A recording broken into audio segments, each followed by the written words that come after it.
Thank you. We had a lot of little last-minute things to do, so I didn't get a chance to prepare exactly what I wanted to talk about. So what I think is important, though, is the motivation and the original intention of what this is all about, and that's just really coming home to me today.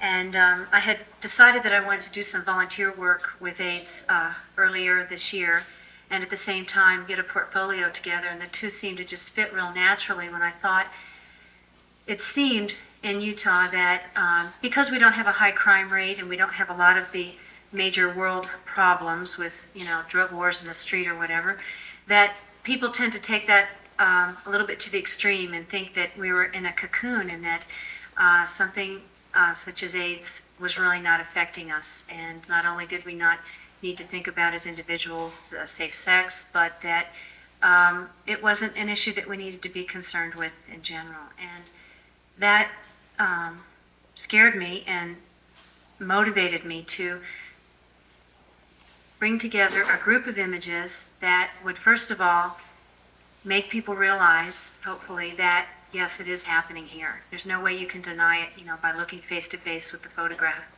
that AIDS is here in Utah. And second of all, that these are people that need love and support and acceptance in their community, from their neighborhood, from their church, from their coworkers, and every environment that their life brings them into. And when I thought about what it would be like to be diagnosed with a disease for which right now there is no cure, and then to be shunned as someone that's bad, wrong, dirty person, to be turned away, even sometimes by your family. You can read in the statements here where people are not in touch with their families even. I really couldn't imagine a situation worse than that. So that was basically my motivation.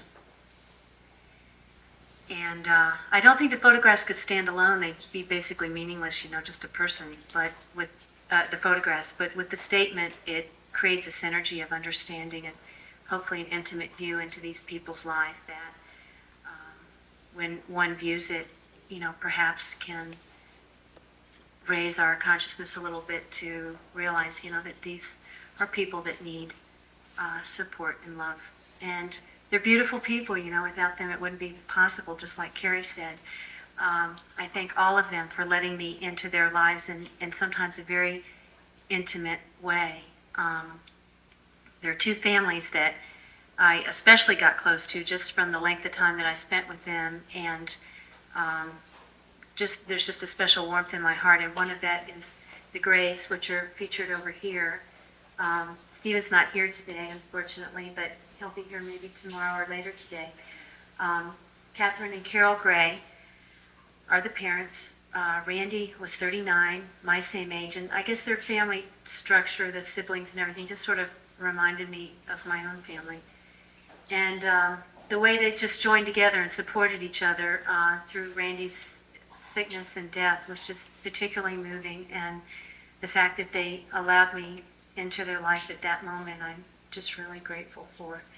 They're a really beautiful family. And I remember when I first met Catherine, I asked her if she had experienced any discrimination in Utah, and she said, if he wants to go out, I just take him out, we just walk down the street, and if the neighbors don't like it, then that's their problem. And I just remember her saying that.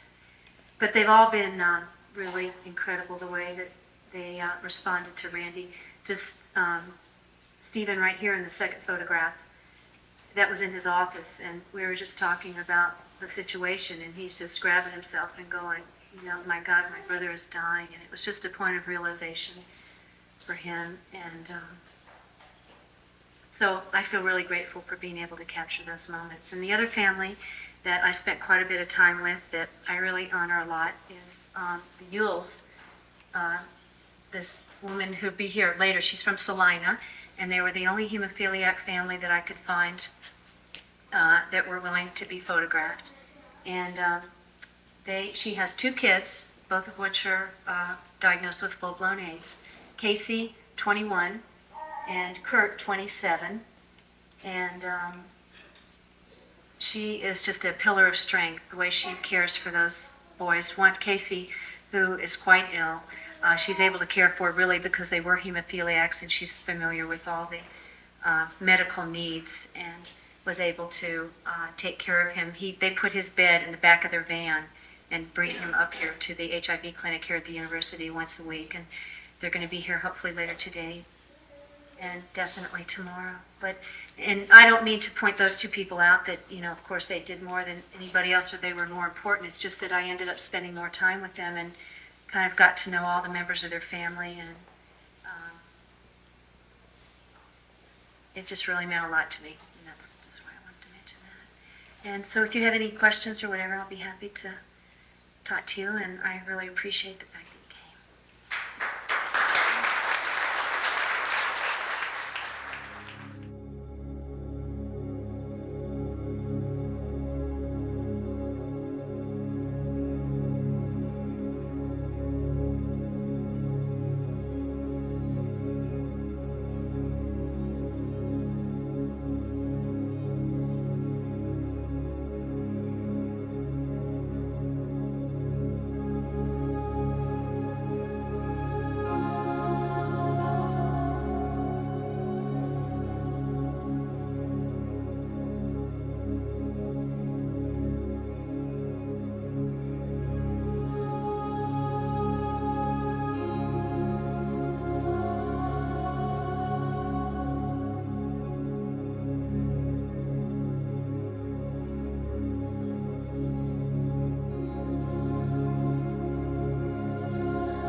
first of all, it's been great working with these people, Donald Stewart and Carrie. Carrie, who's redefined for, I think, the entire country what very special arts means by broadening it to include people with AIDS. And it's been just fantastic to see her kind of grow with the job in very special arts. Also, as a photographer, seeing Sherry's work, when I was first involved with the project, doing the video component of it, Sherry would, we had 3 meetings and I never saw any of Sherry's work, and I started to get really a little concerned. Because everyone's a photographer, and, but there are very few good ones. And then one day she brought her proof sheets, and I knew that it was magic. I knew it was going to be magic. So, finally, I'd just like to say that one of the neatest things I've heard about this entire show is that there is a 6th grade class coming tomorrow morning from the public school, busing down here to see the show. So that in itself is worth the whole thing.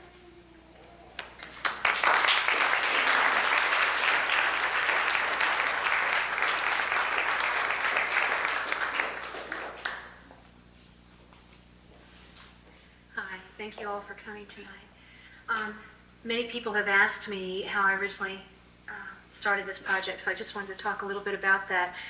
I was becoming concerned about AIDS issues in general. I had a very good friend from the 4th grade that we had gone to the same college and lived in Europe together, and he moved to San Francisco when we came back from Europe, and now he's quite sick there with AIDS, and so it had really started to hit home. And also, I had an associate at work that had gone to the dentist, and due to a confidentiality leak with the dental secretary, it had got out in our office that he was HIV positive, and I started observing people saying things like, I don't want to work with him, who cares if they die, and things like that. And also I noticed that sort of a feeling being in Utah that we were in a bit of a womb, a cocoon from some of the major problems of the world. And I love Utah, and yes, we don't have drug wars in the streets and things like that, but it also shouldn't lead us to feel that we don't need to be concerned about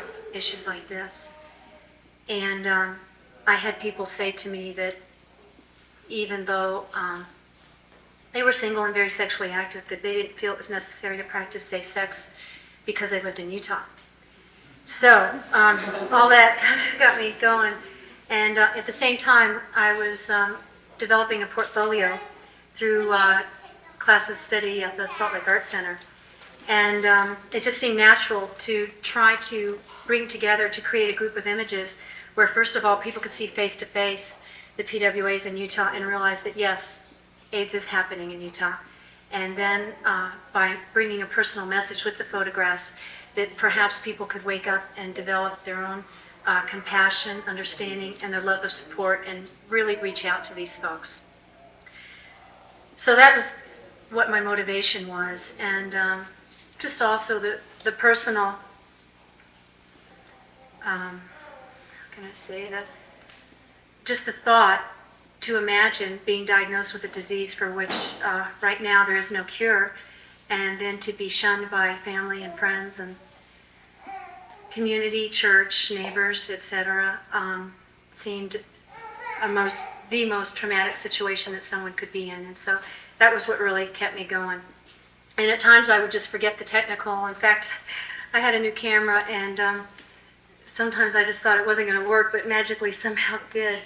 And when I think about the project, there were 3 people that really had tremendous impact, and just in a chronological order. One was Roger Newbold, who I hope is here, but I haven't seen him yet tonight, director of photography at the Salt Lake Arts Center, who was just a tremendous motivator as far as my developing my creativity and artistic, photographic skills and technical. He'd met me at 6 a.m. at Denny's to discuss his project, and he was very patient with numerous phone calls at work during the day. I don't even want to say how many, but he was great. And then the second person that really had tremendous impact was Donald Stewart, who I like to embarrass by calling a creative genius. And Donald had this blind faith without really seeing my work that I could pull this off, which I really appreciate, and has a tremendous talent for bringing people, resources together to really manifest his dream. And he really had a tremendous impact on my motivation in getting us all together. And then the third person was Carrie Jones, Executive Director of Very Special Arts, who really had the final idea for the manifestation and had the vision to bring AIDS as part of Very Special Arts, which is something new to her organization. So anyway, a lot of people along the way said, do you have a grant? Is this your MFA project? Things like that, But it was really just, what I told you was my original motivation that kind of kept me going the whole time.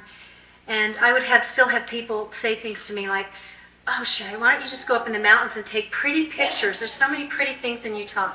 Why don't you just do that? And that would just get me going even more. And then I had people say, boy, I wish I could do that, but I wouldn't be able to go in and be with these people, and get that close with them. And there were times, where it really got to me, that it kind of, with people writing their statement and allowing me that close into their life, it was tremendously courageous for the people that are photographed here, including the anonymous people, to do what they did and to write a statement. To write what I had asked, a one-page statement, and as you can see, some of them couldn't do that, which was fine. But they're, without them, they're really the main part of what this is all about. And I could talk for hours about all these people. But there's two families that I really got involved with, and just for different reasons, and I just want to talk about them briefly. And one is the Gray family over here on this wall. And Randy died earlier this year. He was 39, which is my same age, and I just felt close with their family, their number of siblings, their family structure, their ages, and things. And also, I just honored them so much for the way that they drew together at the time of Randy's illness and death. And I have so much gratitude for their allowing me into their lives at those intimate moments. This picture right here was done of Stephen at his office when we just had an initial interview, and he was very open about his emotions as to what was happening for him. And at this particular moment, he's saying, "My God, my brother is dying." And that really had a lot of impact for me and for him very much. And this, let's see, and then the last picture, which I went up to their house after their death, is Catherine and Carol Gray with Randy's portrait and his urn above. Just the way these people drew together through the last months of Randy's life is just beautiful. The love and the support that they all showed to each other and to Randy was really special for me. And then the other family that I really wanted to mention was the Hulls, who are from Salina, and their pictures are up on this back wall. Sherry has two children, two sons. Casey, which unfortunately was admitted to the hospital today, and that's why he's not here. And Kurt, Casey's 21 and Kurt is 27. Casey has AIDS and Kurt is HIV positive. And we had a lot of fun going to the KISS concert. I called the promoter and asked if we could go backstage, and they had a VIP escort for us, and that was really a fun night. But what this woman has done with these two kids being hemophiliacs from when the oldest one was just a few months old, rushing him to the hospital and being told that they didn't think that this infant was going to make it, to what she's dealing with today, a full-time caring and support of Casey and Kurt is just incredible to me.